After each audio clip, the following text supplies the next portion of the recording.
Hello guys, ഇന്ന് ഞങ്ങൾ കടയിൽ പോവുകയാണ്. കുറച്ച് സമയം വാങ്ങിക്കാണ്ട് എന്നത്തെയും പോലെ തന്നെ. പിന്നെ ഇന്ന് സ്പൈഡർമാൻ 2 ഉണ്ടായിരുന്നു. ഫുൾ സിനിമ മലയാളത്തിൽ കാണാം. അതുകൊണ്ട് തന്നെ ഇത്തിരി കണ്ടു. എന്നിട്ട് ഞങ്ങൾ നേരെ കടയിൽ പോയി. അപ്പോൾ അമ്മയ്ക്ക് ഒരു ഡ്രസ്സ് നോക്കാനൊരു പൂതി. അപ്പോൾ ഞങ്ങൾ കടയിൽ കയറി ഒരു ഡ്രസ്സ് ഇത്തിരി സിനിമ നോക്കാവുന്നതാണ്. എന്നിട്ട് നോക്കിയപ്പോൾ ഉണ്ണി ഞാൻ നോക്കി അവിടെ ഉണ്ടായില്ല. കുറച്ച് കഴിഞ്ഞപ്പോൾ അവളുടെ അച്ഛൻ്റെ ഒപ്പം വന്നിട്ട് കുറച്ച് കഴിഞ്ഞപ്പോൾ ഞങ്ങൾ അവിടെ നിന്ന് ഇറങ്ങി.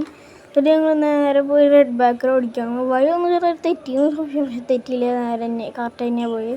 ഞങ്ങൾ നേരെ റെഡ് ബാക്കറിൽ പോയി. അവിടെ ചെന്നപ്പോൾ കുറേ പുതിയ സാധനമൊക്കെ വന്നു. എന്നുവെച്ചാൽ കുറേ മിഠായികളും കുറേ കേക്കും കുറേ ജ്യൂസും ലേസൊക്കെ വന്നിട്ടുണ്ടായിരുന്നു. അപ്പോൾ ഞാൻ ജ്യൂസ് ചെയ്തെടുക്കണം ആലോചിച്ചിരിക്കുമ്പോഴാണ് അവിടെ കുറേ ക്വാണ്ടിറ്റി അധികം ഇല്ലെങ്കിലും ലാഭമുള്ളൊരു സാധനം 40 രൂപയാണ് അതിന് ജ്യൂസിന്. പിന്നെ ഞങ്ങൾ കടയിൽ കയറി. അച്ചുവിൻ്റെ ഫോൺ പൊട്ടിയിട്ടുണ്ടായിരുന്നു. അപ്പോൾ അത് വേറെ വല്ല പുതിയതുണ്ടോ നോക്കാൻ വേണ്ടിയിട്ട്. അപ്പോൾ ഞങ്ങൾ നേരെ കടയിൽ ചെന്നു. കടയിൽ പിന്നെ കുറച്ച് സാധനങ്ങളൊക്കെ എടുത്തു. എന്നിട്ട് ബില്ലടിച്ചു.